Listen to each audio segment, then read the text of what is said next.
Excellente soirée, mesdames et messieurs. Merci de nous joindre à cette nouvelle session d'information sur KinActu Télévision, votre partenaire d'excellence. Tout de suite, voici les grands titres. Début de travaux ce mardi 29 juillet 2025 de la 6e conférence mondiale de présidents de parlement, un événement de haute portée convoqué par l'Union interparlementaire à Genève, la capitale de la Suisse. Le président de l'Assemblée nationale de la RDC, Vital Kamerhe, est présent à ces assises. Les détails dans quelques instants. Des centaines de familles de personnes déplacées ont commencé depuis quelques jours à Bunia, chef-lieu de la province de l'Ituri, à retourner dans leur milieu d'origine dans la région de Tchabi, Boga et Axe Komanda Luna à la suite de l'accalmie observée dans la région. L'humanité tout entière célèbre ce mardi 29 juillet.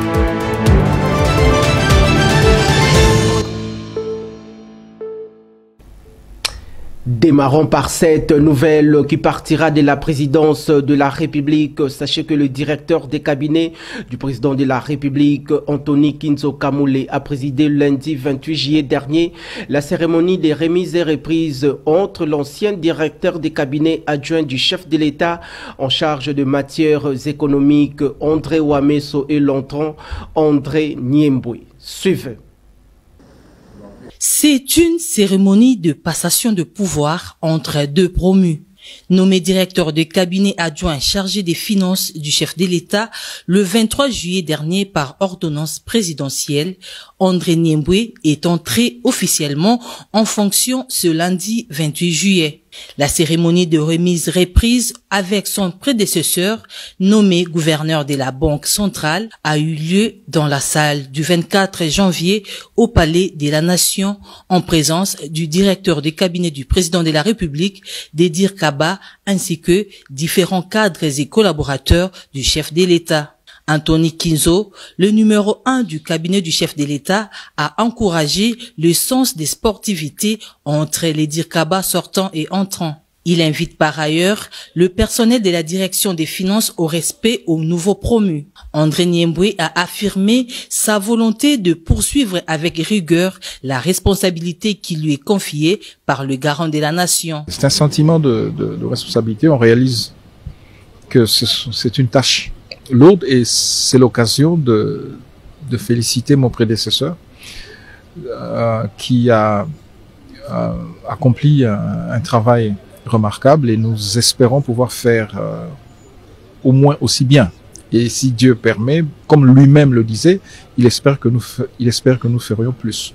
Les directives, les instructions restent celles du chef de l'État, c'est-à-dire travailler pour la République. Donc je pense que les agents, comme vous dites, le personnel avec lequel nous allons travailler et collaborer, ne devrait s'attendre qu'à une chose, c'est-à-dire les meilleures dispositions pour être efficaces et servir la nation de la meilleure des manières. Pour sa part, André Wameso, le Dirkaba sortant, devenu gouverneur de la Banque centrale du Congo, a salué la confiance placée en lui par le président de la République, Félix Tshisekedi, tout en exprimant sa gratitude. D'abord, j'ai un sentiment de profonde gratitude envers le chef de l'État qui m'a fait confiance en me confiant d'abord de lourdes responsabilités au sein de son cabinet. Et je remercie tous les collaborateurs avec qui j'ai pu travailler durant toutes ces années. Et le directeur de cabinet adjoint Niemboué est quelqu'un de très compétent, un professionnel, complètement dévoué à sa tâche et je crois qu'il continuera de faire de manière excellente le travail qui lui a été confié par le président de la République. Les nouveaux directeurs des cabinets adjoints du chef de l'État en charge des finances fut conseiller principal du chef de l'État pour des questions économiques et financières, commerce extérieur et portefeuille au sein du cabinet du président de la République. Passons cette fois-ci à autre chose. Le vice-premier ministre et ministre en charge de la défense nationale et des anciens combattants, Guy Kabombo Mwadiamvita, a salué l'engagement du commandant suprême des forces armées de la République démocratique du Congo et de la police nationale congolaise et celui du gouvernement de la République pour leurs implications actives concernant la clôture de la 10e session ordinaire de la session spéciale du Tchèque. Ces sessions ont été l'expression vivante de notre engagement commun pour une armée forte, professionnelle et tournée vers les enjeux du XXIe siècle. À travers les exposés, les échanges et les réflexions stratégiques, vous avez démontré que notre système de formation militaire est capable de produire une pensée défensive solide, capable d'éclairer les décisions de très haut niveau. Les thèmes abordés, qu'ils soient liés à la réforme, à l'administration, à l'intégrité territoriale ou aux défis géopolitiques actuels, appelle à l'action, à l'innovation et surtout à la responsabilité.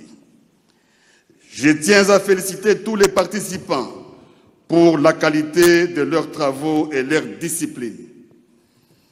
À vous, désormais, de traduire ces acquis en leadership opérationnel, rigueur administrative et excellence stratégie au service de la République. Je remercie les formateurs, les encadreurs et nos partenaires de Thémis civils et militaires pour leurs précieuses contributions. Aux auditeurs, je vous invite à demeurer les ambassadeurs de l'éthique, du professionnalisme et de la souveraineté nationale. Je déclare ainsi close l'année académique 2024-2025 et ouverte l'année académique 2025-2026. Restons toujours à cette grande cérémonie consacrée à la clôture de la 10e session ordinaire. Prenant la parole à son tour, le chef d'état-major des FARDC, Gilles Banza Mwilambwe, a expliqué la portée de cette 10e session ordinaire de la session spéciale du Tchèque. Regardez. Je tiens donc à exprimer toute ma satisfaction de voir les officiers des forces de défense et de sécurité, ainsi que les hauts cadres civils de notre pays, bénéficier d'une formation de qualité au sein de ces deux grandes institutions, à savoir les collèges de hautes études de stratégie et de défense et l'école supérieure d'administration militaire. C'est pourquoi j'y attache une attention particulière et veille personnellement à ce que le programme de formation soit à la hauteur des attentes. Notre armée, confrontée à des agressions répétées, n'a d'autre choix que de compter sur des hommes et des femmes à la fois patriotes, compétents et professionnels. À cet effet, je rends un hommage déférent à son Excellence, Monsieur le Président de la République, chef de l'État et commandant suprême des forces armées de la République démocratique du Congo et de la police nationale congolaise, pour sa vision stratégique et son attention constante envers nos forces de défense et de sécurité. Grâce à sa clairvoyance, celle-ci monte progressivement en puissance, tant sur le plan capacitaire et structurel. Et la formation constitue à cet égard le premier jalon fondamental dans la carrière de tout officier et du haut cadre. En dehors de nos frontières, le président de l'Assemblée nationale de la RDC, Vital Kamerhe, a conduit une forte délégation congolaise à Genève, la capitale de la Suisse, pour prendre part à la 6e conférence mondiale de présidents de parlement convoquée par l'Union interparlementaire. En société, on parle de la lutte contre les accidents dans la ville-province de Kinshasa. Retenez que la vice-ministre de l'Intérieur, Eugénie Tshela-Kamba, a effectué lundi 28 juillet dernier une visite d'inspection à Matadi-Kibala pour sensibiliser la population. Regardez. Les fermes instructions du chef de l'État, Félix-Antoine Tshisekedi Tshilombo, pour sauver la vie de ses compatriotes exposés au long du marché Matadi-Kibala sur la route nationale numéro 1 ne doivent souffrir d'aucune exception. C'est le ton donné par la vice-ministre de l'Intérieur, Eugénie Tshela-Kamba, aux responsables de la commune de Mongafula, de la police et du dit marché au cours de sa descente sur terrain. Indigné du dernier accident qui a causé la mort de plusieurs personnes, le numéro 2 de la territoriale a réitéré la détermination du gouvernement de doter le marchand des infrastructures modernes à travers toute l'étendue du territoire national. C'est un geste qui touche directement les personnes victimes de cet accident survenu la fois dernière. Le marché Matadi-Kibala pose un problème sérieux qui nécessite l'implication de la haute hiérarchie. À chaque fois, on parle de morts à Matadi-Kibala. Maintenant, il faut connaître qu'est-ce qui fait qu'il y ait des morts à Matadi-Kibala. Alors, la visite du vice-premier ministre de l'Intérieur n'est pas seulement pour constater le fait, mais aussi pour apporter solution à des problèmes qui rongent les opérateurs économiques du marché Matadi-Kibala. Rappelons que l'objet de la descente de la vice-ministre de l'Intérieur, Eugénie Tshela-Kamba, a constitué une séance de travail urgente au commissariat urbain de la police nationale congolaise Mongafula, où elle a donné des instructions claires et nettes au commandant en place pour le rétablissement de l'ordre sur la RN1 afin de sauver les vies humaines suite au marché pirate qui a élu domicile sur la voie publique. L'autorité a également appelé la police à une collaboration avec la population d'une part et d'autre part avec les FARDC affectés dans ces coins de la capitale. Prenons à présent la situation sécuritaire dans la partie orientale de la République démocratique du Congo. Un réseau de ravitailleurs du mouvement rebelle CRP du criminel Thomas Lubanga, allié aux rebelles du M23, a été démasqué la semaine dernière en ville de Bunia, chef-lieu de la province de l'Ituri. Regardez. Ils sont accusés de collaborer avec la milice CRP de Thomas Lubanga, allié au M23. Il faut dire à tous ceux-là qui pensent que la communauté est dans leur poche, à l'issue de cette dénonciation, ça montre clairement que la communauté n'est pas avec les destructeurs de la province de l'Ituri. Les jeunes l'ont dit, ont dénoncé, ont démontré, les armes, les munitions ont été récupérées ici dans la ville de Bunia. Pourquoi? Pour vouloir détruire cette province.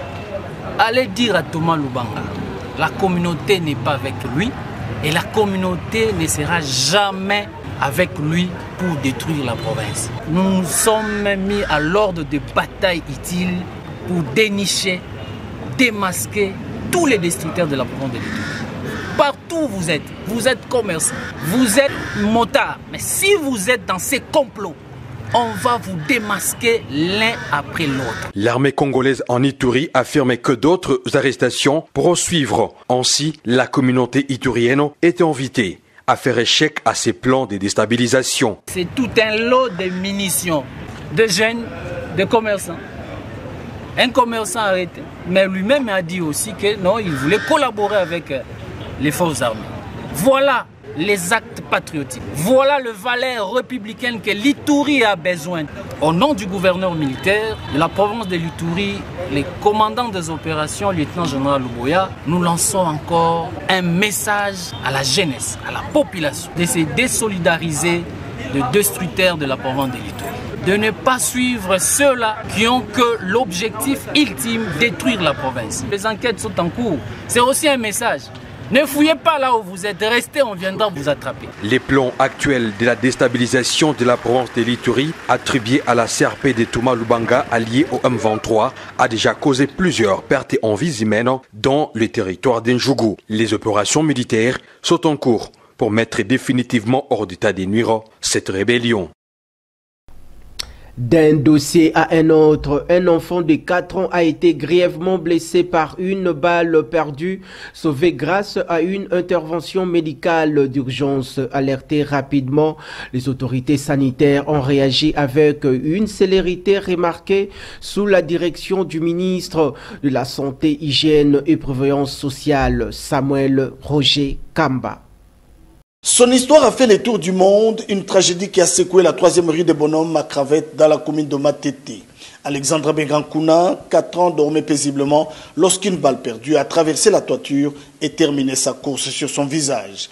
Une histoire qui soulève des questions sur la sécurité et l'impact de la violence sur les enfants.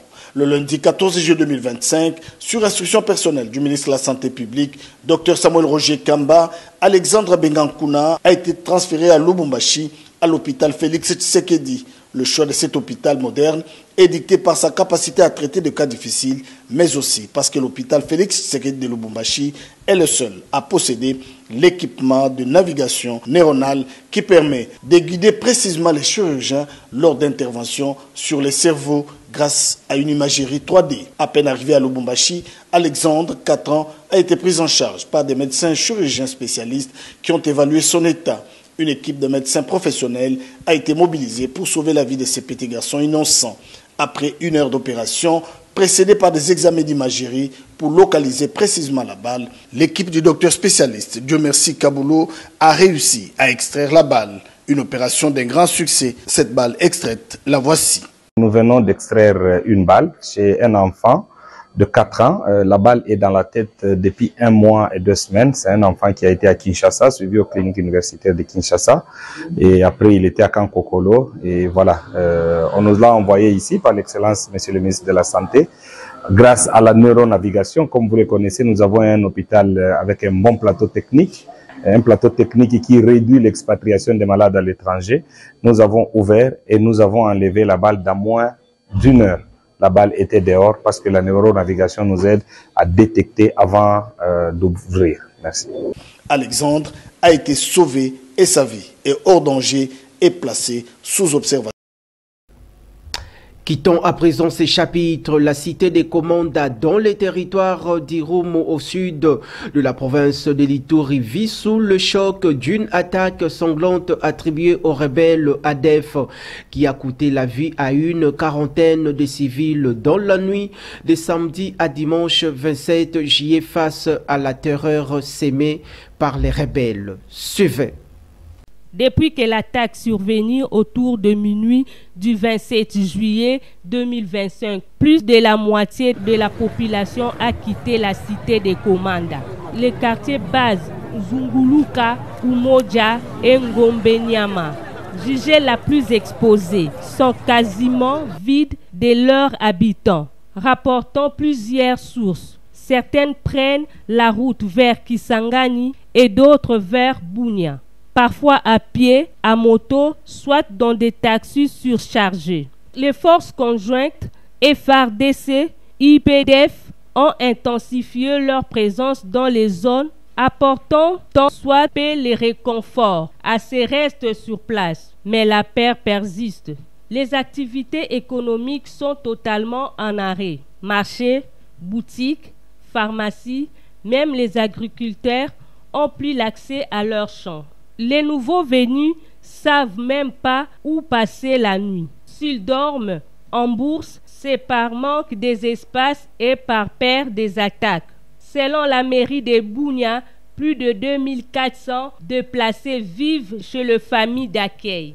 Elles-mêmes en grande précarité, la crainte d'épidémies, des mortalités liées au manque d'eau et de nourriture pousse les responsables locaux et les acteurs humanitaires à lancer un appel présent au gouvernement central et aux partenaires internationaux. Si personne ne réagit rapidement, nous risquons de subir des conséquences très graves. Pour de loyaux services rendus aux côtés du Sphinx de l'Humanité, les docteurs Étienne Tshisekedi Wamulumba d'heureuse mémoire et le président de la République Félix Antoine Tshisekedi Tshilombo. Guibao Ebamo a été primé par les cartels des journalistes du magazine Le Devenir d'Afrique. C'était le week-end dernier, un geste et un symbole d'un engagement politique, d'une vision acharnée menée avec foi et détermination. Suivez. On reconnaît l'arbre par ses fruits, dit-on. Ces dictons résument la lutte acharnée de plus de 3 décennies qu'avait fait preuve Guibao Ebamo au cadre de l'UDPS Tshisekedi, aux côtés du Sphinx de l'Humanité Étienne Tshisekedi Wamulumba, de heureuse mémoire, mais également la loyauté qu'il ne cesse de manifester à l'endroit du président de la République démocratique du Congo, Félix Antoine Tshisekedi Tshilombo. Cette lutte a enfin été récompensée par les cartels des journalistes du magazine Le Devenir d'Afrique, qui n'a pas hésité d'un seul instant pour lui décerner un diplôme et trophée dénommé les meilleurs compagnons de Fachi. Au regard de cette lutte, laquelle d'aucuns n'a cessé d'apprécier depuis son jeune âge, débuté par l'exécution de l'hymne national debout congolais, par la suite l'hymne du Parti de l'Union pour la démocratie et le progrès social, en sigle UDPS. En effet, la cérémonie s'est déroulée le samedi 26 juillet dernier dans la salle de fête Béatitude, remplie comme un œuf, située dans la municipalité de Lemba. Prenant la parole en premier lieu, Jean-Godé Mutumbu Mpia, président de cette structure médiatique, a de prime abord rendu grâce et gloire à Dieu pour cette circonstance qu'il a qualifiée de merveilleuse. Il a par la suite peint la vision du magazine Le Devenir d'Afrique, laquelle d'après lui est celle de soutenir et promouvoir les excellentes actions indélébiles posées par le leader dans tous les secteurs de la vie, à l'instar de la politique, scientifique, culture, sportif, technique, socio-économique. Pour sa part, l'heureux récipiendaire Guibao Ebamo, au cadre de l'Union pour la démocratie et le progrès social Tshisekedi, a d'emblée souligné que cet événement, c'est le symbole d'un engagement politique, d'une vision partagée et d'un travail acharné mené avec foi et la détermination. Ne marque pas une fin, mais un commencement, celui d'un engagement renouvelé pour bâtir un avenir plus juste, plus solidaire, plus humain. Voilà. Dans le même élan, nous devons poursuivre nos efforts en veillant à chaque pas que nous franchissons contribue au développement économique, social et politique de notre pays, la République démocratique du Congo. Auguste Assemblée, je dédie ces prix au chef de l'État à qui nous avons confié notre espoir pour le changement de ce pays. Ce dernier a par ailleurs souligné que ces prix ne m'élèvent pas au-dessus de vous, mais il m'engage à servir davantage aux côtés du chef de l'État, Félix Antoine Tshisekedi Tshilombo, pour la matérialisation d'un Congo de vie fort, uni et prospère. Cette cérémonie a été sanctionnée à la fin par les différents témoignages des hauts et cadres du parti présidentiel qui se sont succédés tour à tour du haut de la tribune pour faire savoir à l'assistance venir rehausser leur présence à cette activité de haute portée politique, les combats politiques qu'avait mené ces hauts cadres du parti présidentiel Guibao Ebamo. Il s'en est suivi de la prise de photos souvenirs pour immortaliser ces grands événements.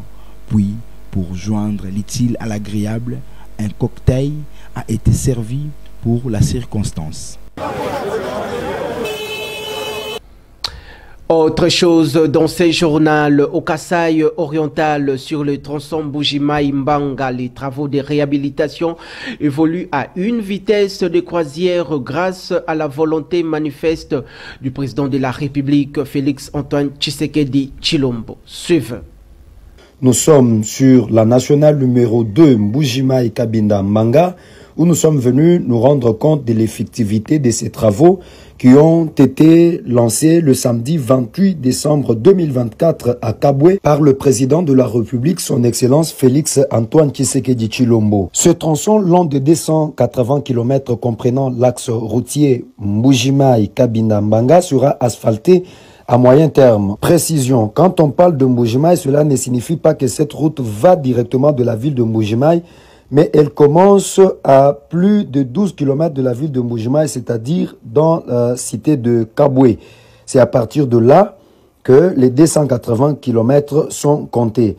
Signalons qu'ici nous sommes à Bakodjila, au niveau de Massangu Atatu Sephorien, dans le territoire de Tshilenge, où les travaux sont vraiment en train d'être effectués à la satisfaction de la population que vous allez suivre à la fin de cette vidéo.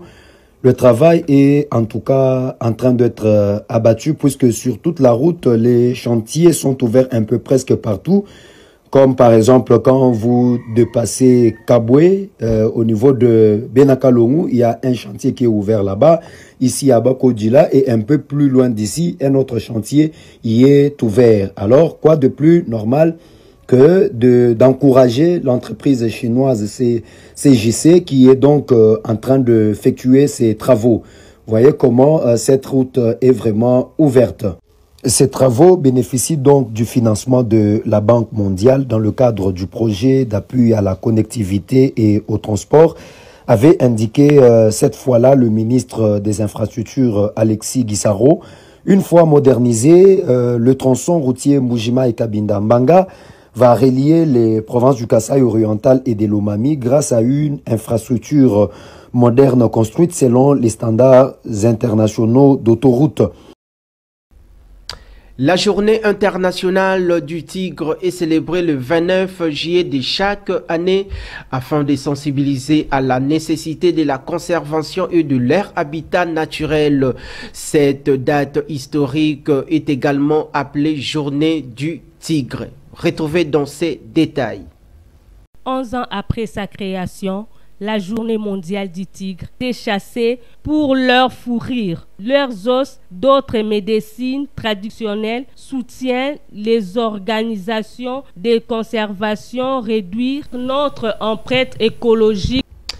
La rédaction de Kinactu Télévision, votre partenaire d'excellence, vous propose la belle sélection de journaux parus ce mardi 29 juillet 2025 dans la ville-province de Kinshasa. Voici à travers ces timbres vocaux signés par notre confrère Gracien Kiumbu. Mesdames et messieurs, bienvenue dans cette rubrique de la lecture de journaux sur Kinactu Télévision, votre partenaire d'excellence. Débutons là avec le journal La Référence, qui titre dans son avant-plan « Vers une paix globale par les dialogues intercongolais et interrwandais ». Les confrères précisent que la signature de l'accord de paix entre la République démocratique du Congo et le Rwanda à Washington, suivie de la déclaration de principe de Doha avec l'AFC M23, marque un tournant géopolitique majeur dans la recherche d'une solution durable aux conflits récurrents dans l'est de la République démocratique du Congo.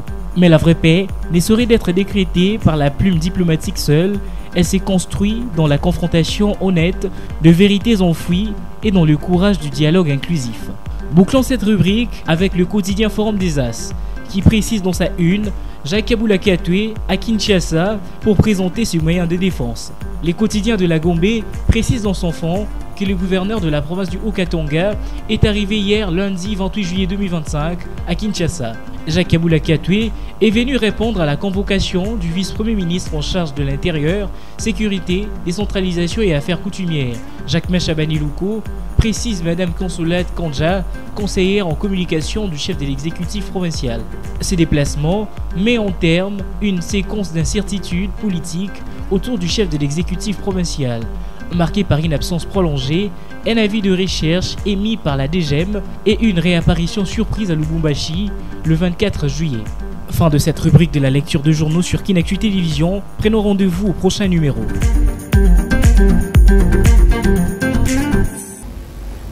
C'en est fini pour aujourd'hui, mesdames et messieurs. Vous étiez nombreux à nous suivre. Bien avant de vous quitter, place au rappel des titres. Début de travaux ce mardi 29 juillet 2025 de la 6e conférence mondiale de présidents de parlement, un événement de haute portée convoqué par l'Union interparlementaire à Genève, la capitale de la Suisse. Le président de l'Assemblée nationale de la RDC, Vital Kamerhe, présent à ces assises. Des centaines de familles de personnes déplacées ont commencé depuis quelques jours à Bunia, chef-lieu de la province de l'Ituri, à retourner dans leur milieu d'origine dans la région de Tchabi, Boga et Axe Komanda Luna à la suite de l'accalmie observée dans la région. L'humanité tout entière célèbre ce mardi 29 juillet.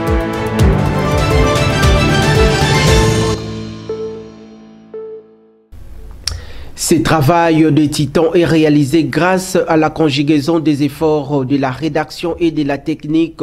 D'ici là, portez-vous bien, excellente suite de programmes sur nos antennes. Je vous retrouve prochainement avec la même ferveur. Que la paix des dieux règne en maître sur l'ensemble du territoire national.